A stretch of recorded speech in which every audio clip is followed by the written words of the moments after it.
All right, just like a couple more people here, this is indeed my first Ignite talk. So I'm Atticus. I am a third-year computer science major. I'm here to talk to you guys about investing. I'm not here to pitch you guys any stocks or any strategies or anything like that, so don't take that. Just don't do anything dumb with me, okay? So, like, why should you even trust me for this topic? Well, I manage a little bit of money that has somehow managed to beat the market over the course of a year. I do a couple different things. I pick stocks, and I also invest with Vanguard, primarily with ETFs. And I love reading. I always read. So these are some of the things that I read on a daily basis. More so the things on the right than the things on the left. But the things on the left are amazing, amazing reads. 10 out of 10 would recommend if you guys even want to think about investing. So generally speaking today, the truth is there is a crap load of bad information out there. I mean, if you read any of the articles, it'll tell you to buy here, sell here, buy this, listen to Jim Cramer here, yell at you, do these things. And ultimately, if you keep listening to these things, you're just going to get screwed. So for instance, if you take a look at what's going on in the bottom left, it'll tell you to sell at the bottom and buy at the top. And that is exactly how you lose money.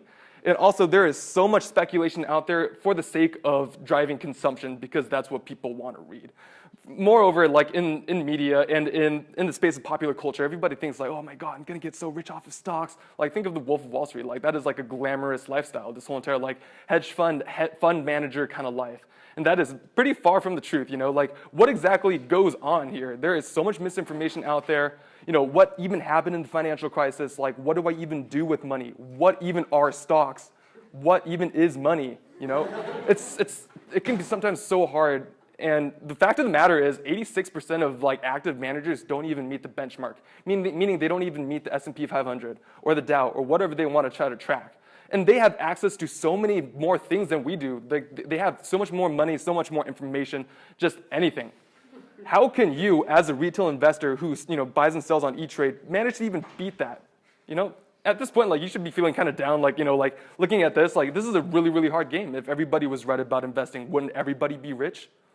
But actually, there is indeed hope, and that is something really, really great. Remember how we said that these fund managers can't even beat their benchmark? You can actually match the benchmark and ride the wave of the market. Just basically regularly contribute through the form of these things called ETFs, exchange-traded funds, or index funds that basically seek to track the S&P 500 because the S&P 500 is is like a collection of 500 companies with varying weights. And if you buy these things and have very, very low cost and you follow these guys, you're just going to do really, really well. Who sells these things? These are awesome, awesome companies who do sell these things and sell them at very, very low cost. So you, as a regular guy or a regular person, can just regularly just contribute like $50 every single month, and you can just let it do its thing. If you want to pick stocks, it's so much fun. First off, it is so much fun. It's just like you do 99.9% of the time you do research, that 0.001% you actually trade. I run a Slack channel and I focus a lot on research.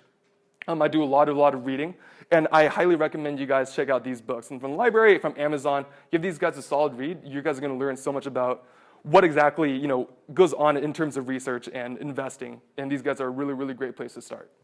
Thank you.